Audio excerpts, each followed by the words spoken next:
Earth view. Sounds far-fetched at the moment, doesn't it? But you know, we may be seeing ads like this in the not-too-distant future. In fact, there's the equivalent of a small bungalow out there in space right now that's empty and available, with a beautiful view of Earth. Skylab, a bungalow that has already had 9 tenants. The main purpose of Skylab was to make space flight more useful for man's endeavors on Earth. As NASA Administrator James C. Fletcher put it, Skylab marked the transition from exploration to the exploitation of space. As has been said, the average taxpayer is entitled to ask, what's in space for me? Well, the results from Skylab will, we hope, answer that.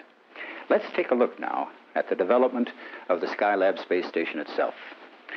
As I said before, this was really an economical venture to which the earlier major space programs contributed greatly, enabling the Skylab project to use flight hardware already in existence.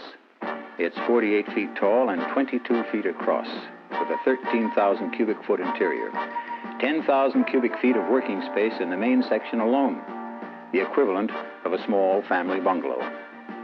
Skylab is divided into a lower floor with crew quarters, wardroom, and medical experiment area, with an upper floor for space technology equipment.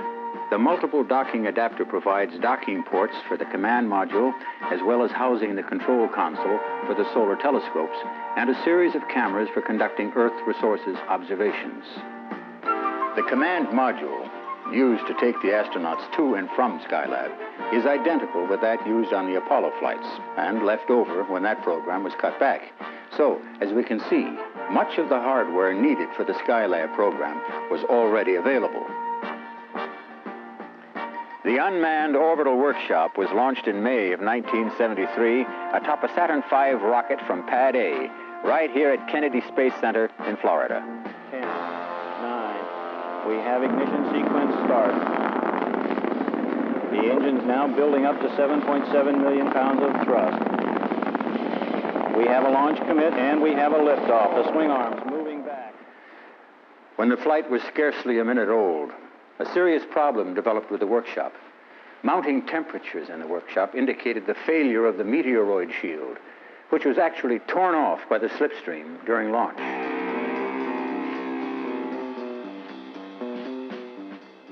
An hour after launch, the ground controllers in Houston were still waiting for confirmation that the workshop's solar array panels had deployed, a signal they never received. Of course, the launch of the first Skylab crew scheduled for the next day had to be postponed until solutions were found. The urgent need was to stop the rapid temperature rise, which was immediately accomplished by ground control in reorienting the workshop so it was no longer broadside to the sun.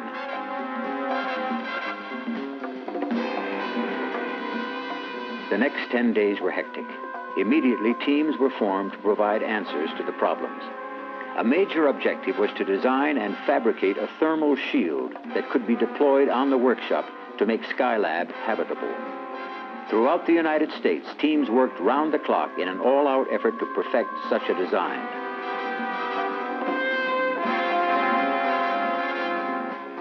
Meanwhile, here at Marshall Space Center in Huntsville, Alabama, crews were evaluating installation of a parasol device in the Skylab underwater simulator. In conditions approximating zero-G, they also trained underwater in methods of freeing the jammed solar panel. But the actual work would have to wait on an eyewitness assessment by the astronauts in space. Time was becoming critical if Skylab was to be saved. Relief would come only from the thermal shield parasol, which would be deployed by the astronauts when they arrived at Skylab. During the early morning hours of May 25th, Almost 10 days after the original schedule, a Saturn 1B was ready to launch an Apollo spacecraft for the first manned visit to the Skylab orbital workshop, with astronauts Conrad, Kerwin, and Weitz aboard. We have launch commit and Skylab 1 was on its way, the first step in the fulfillment of an opportunity to use men in space for practical humanistic benefits.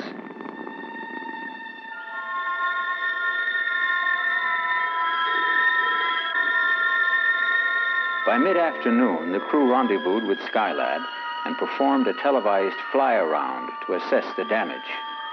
Most of the predictions were confirmed. The meteoroid shield had been ripped away, exposing the workshop's skin to the sun. One of the solar array panels had been completely torn off, and the other, only partially deployed, was held in check by an aluminum strap, a fragment of the meteoroid shield. As astronaut Conrad put it, Expected solar wing 2, right, is gone. an unsuccessful attempt was made by Weitz at freeing the panel, working in the open hatch of the command module before docking with the workshop. After a night's sleep aboard the command module, they entered the workshop and took steps to deploy the parasol.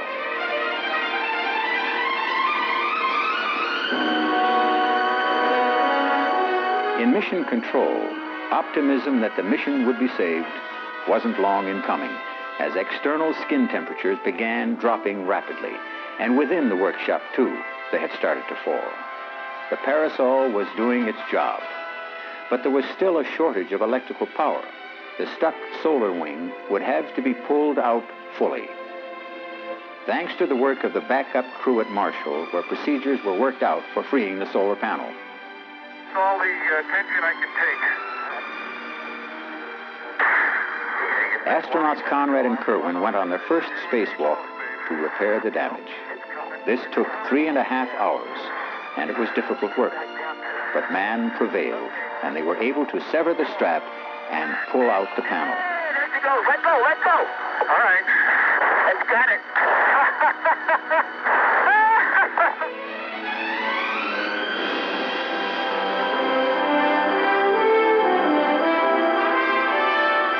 Within hours, the power situation was nearly normal. The mission could continue. A mission transformed from near ruin to success. From the beginning of manned space flights, there's been a concern about the ability of man to survive flight through space and be able to perform satisfactorily in prolonged periods of weightlessness. This was a major concern and objective of all 3 Skylab missions, and was especially true on this mission. For the first time in space, there was a medical doctor aboard to supervise the tests in the Life Sciences program, astronaut Dr. Joseph Kerwin. This lower body negative pressure test provided valuable information on the cardiovascular system, carefully checked and monitored on the control panel, which supported all medical experiments. A measure of motor sensory performance, an experiment designed by a high school student, using a punchboard apparatus for eye-hand coordination to measure changes in motor sensory skill of the crews. Balance, orientation, and perception, so important to man's ability to function efficiently in space, was another of the life science tests. The astronauts were instructed to exercise frequently, and one of the techniques was the ergometer, or bike, to help keep them in shape. This also served as a test for possible changes in metabolic activity while working and living in a zero-G environment, as well as a check on heart rate and blood pressure under these workloads. Throughout each mission, a vast number of tests were made on eyes, ears, nose, throat, and blood samples were taken and returned for post-flight testing. Actually, we've seen only a small portion of the medical tests covering muscle and bone development, heart and blood tests, perception and equilibrium, and even cell growth. The ability to monitor, record, and transmit medical information over such a distance on the most advanced equipment yet devised will prove invaluable and undoubtedly be adapted for use in hospitals here on Earth. The tenets of Skylab certainly indicated that men could live comfortably in space for long periods of time with no apparent harm. It can be said that with Skylab, we have completed the most extensive medical space missions ever flown and learned many new things about man in weightlessness. Outer space is a truly revolutionary platform for materials processing. Since all of the adverse effects of gravity are absent, this makes it possible to perform operations in materials processing and manufacturing that would be virtually impossible here on Earth. Many space processing experiments were performed aboard Skylab in a vacuum chamber and heat treating apparatus, including an electron beam gun and small electric furnace. The formation of crystals might well be the most valuable of all the manufacturing experiments. This resulted in crystals 10 times larger than those grown on Earth, with a much better uniformity of composition, so important in the modern field of electronics. This will result in systems that will perform more functions, will be faster, will require less power, will be smaller and less expensive to manufacture. The pocket computer, so widely used and popular today, is the direct result of space technology.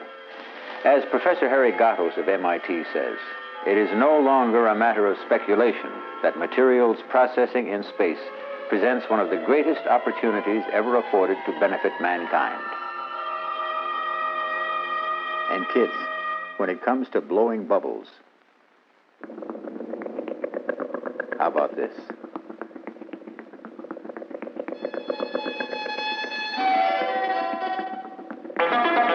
Puncture them.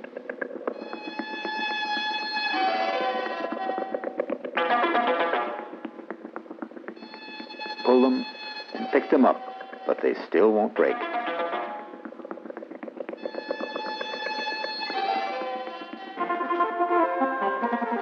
As you can easily see, getting from place to place is no problem in Skylab.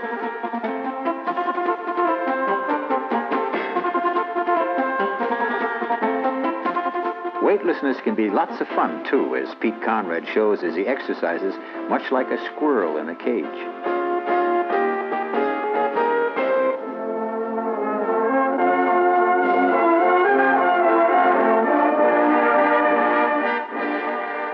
No circus acrobat or Olympic swimmer can match this.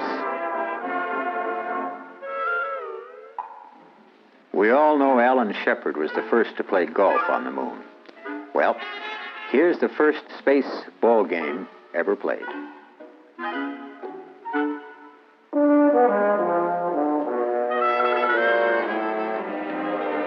The first 3 tenants of Skylab returned to Earth after 28 days in space. When trouble developed at the start of this mission, we might have despaired and written off Skylab as so much space junk. However, that was unthinkable. What the ground teams and astronauts did in saving the project, moreover, proved the crucial value of man in space. Future missions were assured. Early one morning, late in July, a month after the return of the first crew, Skylab 2, the second manned mission, was launched, with astronauts Bean, Lausma, and Garriott aboard. And the second manned crew has cleared the tower.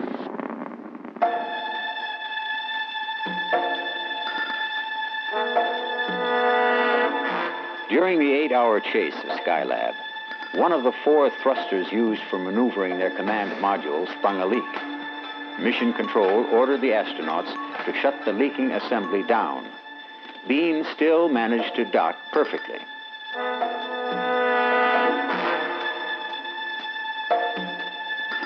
Six days later, another thruster sprang a leak and had to be shut down.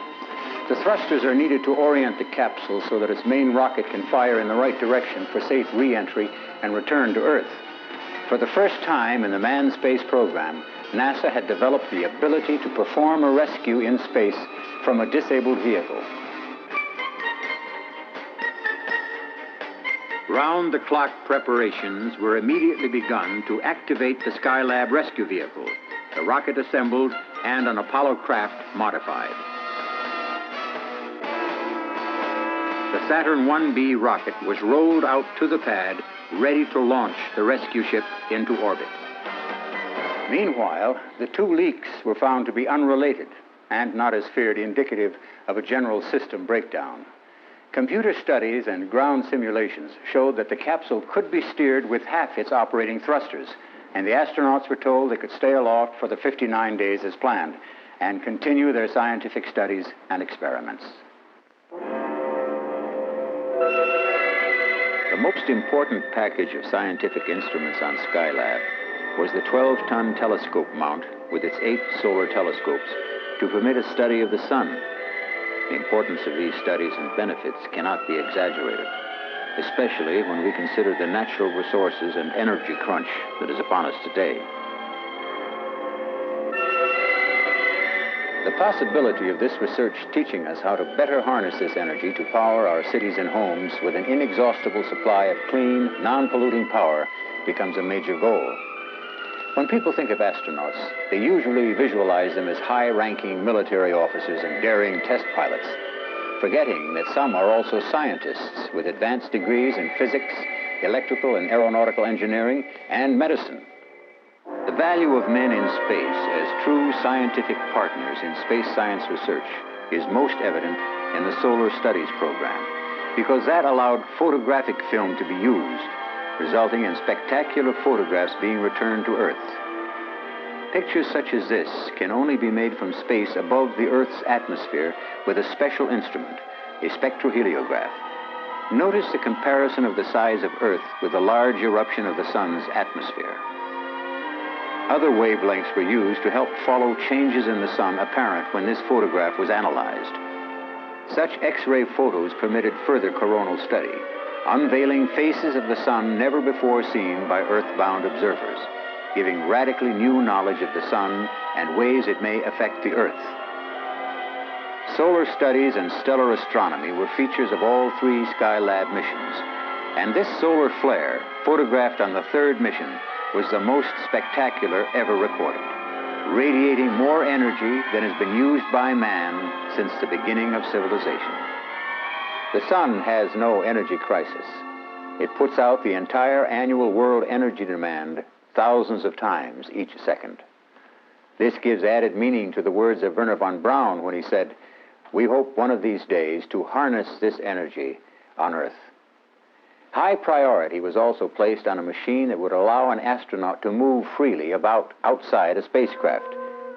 Using the Skylab's upper dome area to explore this kind of flying characteristic, the astronaut uses a maneuvering unit which could shuttle him between spaceship and satellite. This will prove to be invaluable in space flights of the future. There were also 19 experiments carried out specifically for high school students. One brought other passengers aboard Skylab 2, the Spiders, Anita and Arabella. This was an experiment to find out the structure of the web they would spin in the weightless state. They soon adapted to space and spun a web quite easily. There was a problem, though. When they ran out of food for the Spiders, they shared bits of filet mignon with them. Oh, for the life of a spider in space.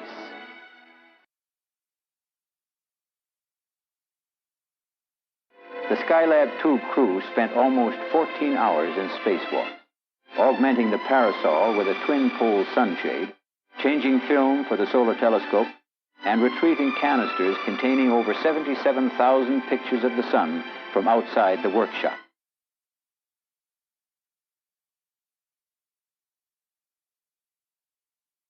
After 2 months and some 24 million miles, the scientific journey of Skylab 2 ended, bringing back scientific data and secrets of the sun that had been kept secret for billions of years by the dense blanketing of Earth's atmosphere. In November, after a 6-day delay to replace cracked stabilizing fins, the 3rd mission soared aloft, with astronauts Carr, Gibson, and Pogue. Lift off, the engine's building up to 1.6 million. Skylab 3, the longest of the manned space missions. One of the major projects on all 3 Skylab missions was the Earth Resources Experimental Program, which will certainly show the man in the street that space can be of everyday use in solving some of the world's most pressing problems, such as pollution, locating resources, and feeding the hungry. Special cameras were designed for this work. This program again brings out the importance of having men in space. for the astronauts were trained to observe specific places on Earth. They brought back photographs such as these, taken in the visible and near-infrared wavelengths, resulting in countless discoveries about the Earth in many different fields, in the inventory of water resources and study of pollution, seen so clearly in this photo of Lake Michigan in the Chicago area, in regional planning and development. Here we see the densely populated area of Baltimore and Washington, D.C.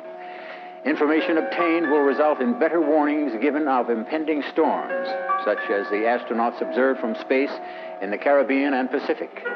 This photograph of Hurricane Ellen in the North Atlantic revealed that the walls of the eye of a hurricane were sloping, which caused energy to be fed into it, a fact heretofore unknown and of utmost interest to meteorologists.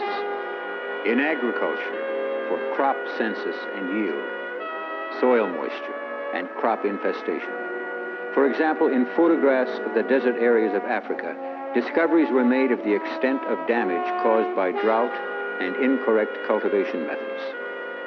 Valuable discoveries were also made in the field of geology to help locate natural resources, minerals and oil, so important to the world today in the light of critical shortages. Faults and changes in plate motions of the Earth, never before seen by man, were observed and studied, as were forests and range.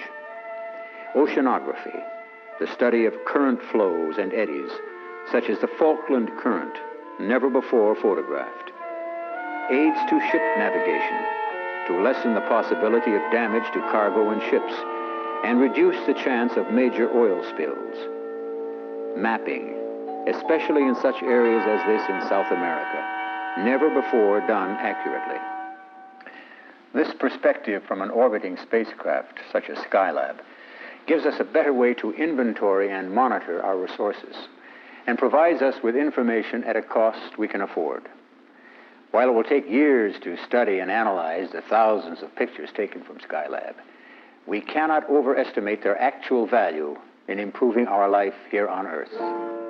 Meanwhile, let's go back to the comfortable environment of life in space. And speaking of comforts, the comforts of home were not neglected either, as the astronauts could enjoy weekly showers, and if they could find a foothold, wash and shave, and even prepare their own food to individual taste. No more just eating out of a tube, as on earlier space flights. Crewmen enjoyed space luxuries never before available. Even man's sleep was monitored by a cap with sensors, as each astronaut bedded down vertically in a sort of sleeping bag in his individual sleep compartment, or should I say, stateroom. It was found, by the way, that the quality of sleep compared favorably to the astronauts' normal sleep pattern on Earth. Determining weight in a weightless world is a real problem. With no gravity, there is no weight, and normal scales cannot be used. Since many of the biomedical experiments require measurement, this odd-looking chair was devised and used to keep a careful check on the weight of the astronauts. Small masses were also measured on a device so sensitive it could determine the weight of a postage stamp. The next time you do your push-ups, try this.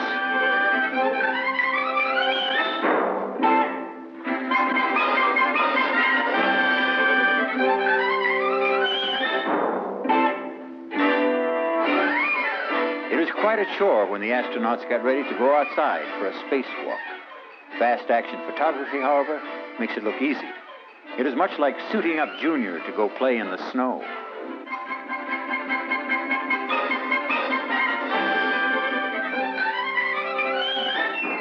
The Skylab crew spent 21 and a half hours outside the workshop in spacewalks, changing and retrieving film, observation, and repairing equipment.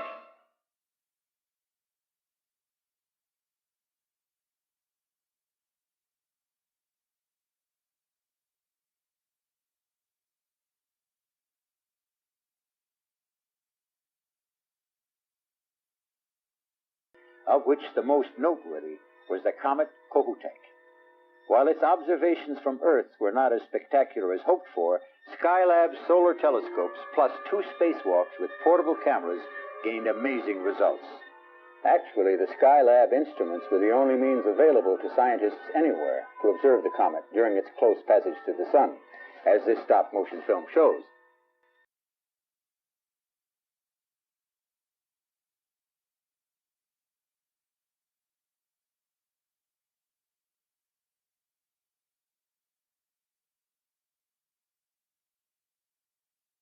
To make the greatest advance in cometary research since Halley's time. While we were celebrating the holiday season of 1973, each in his own way, there was a special celebration aboard Skylab 3. The Skylab Christmas in Space.